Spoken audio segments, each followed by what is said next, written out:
eelee birrii meeqaan bitanii eelee birrii meeqaan sileessitaa eeleen sun meeqaatamii wayyaa akkasuma mootiyyuu warri eessatti hojjettanii farnicharri kan kee maaliidhaaf warri jettan hundi keessanuyyuu kunoo akkuma argaa jirtan kallattiidhaan isin daawwachiisaa garuu roobaaf garuu hojjannuu dhabne keessattuu magaalaa Shaashamanneetti jecha akka kana jirra. Assalaamu alaykum wa rahmatullahi wa barakaatu. Ashamaa harka fuunee hordoftootaa fi kabajamtoota umurazaan oroo jirtu isiniin jedha warri jechuudha eelee rabbii ja'i naan jettan kuni ka hojjetamee beekamee asittillee jechuudha kilaasiin biraallee jira kanarratti ka dalagame irrattillee shakkii irra kakaani kun qorqoorroo irratti jechuudha qorqoorroo argaa jirtanii miti qorqoorroo makana shakkiinee karfaffuu yoo jiraate jennee akkanatti gubbarrattillee sharaa hiinee kaane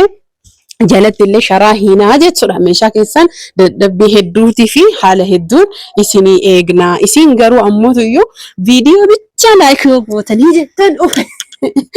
viidiyoo bicha kun argitanii maashaallah tabarakallah jedhaani kun argaartanii miti duuballeen jechuudha kunooti asiin mana bolokkeetti fi garuu ammootuyyuu roobni akka hin seenne fi sharaa gubbattillee hiine gubbarrillee uffifna dirqama kuni ammootuyyuu doolaaba yookiin ammoo qoomsaaxinii mee osoo hin geeffamin illee orijinaalummaa isa akka inni itti bareedu kuni kiichin kaabineetiidha.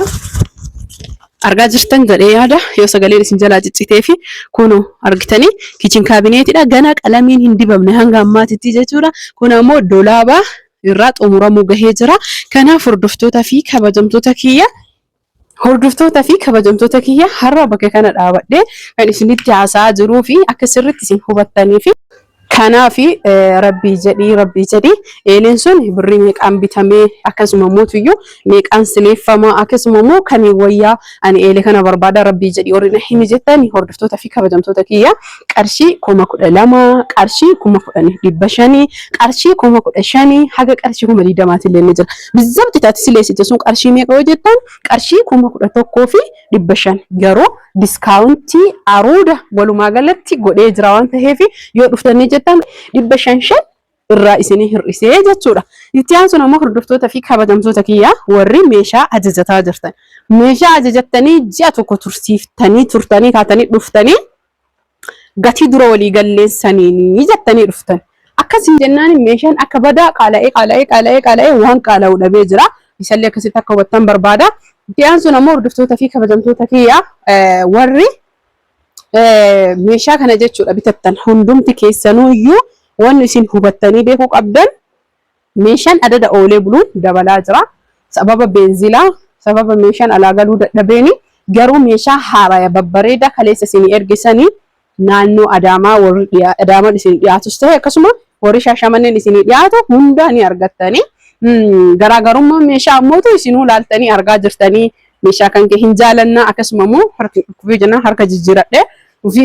isinooraa baa jira kunu akkuma argaa jirtan kana jechuudha gabbee agarsiisuu danda'a yeroo tokko bootaan hojii jechuudha dirqama bakki oomisha biyya keenya keessatti warshaan keenya akkana taha argitanii akkasuma immoo cinaa isaatitti kan galullee ta'uu danda'a hordoftoota fi kabajamtoota kiyya wanni sirriitti hubattanii beekuu qabdanii kunuuti roobaa jechuudha argaatanii kobilistooniin marti jiidhee jira ammallee roobaa jira halkanii kanaaf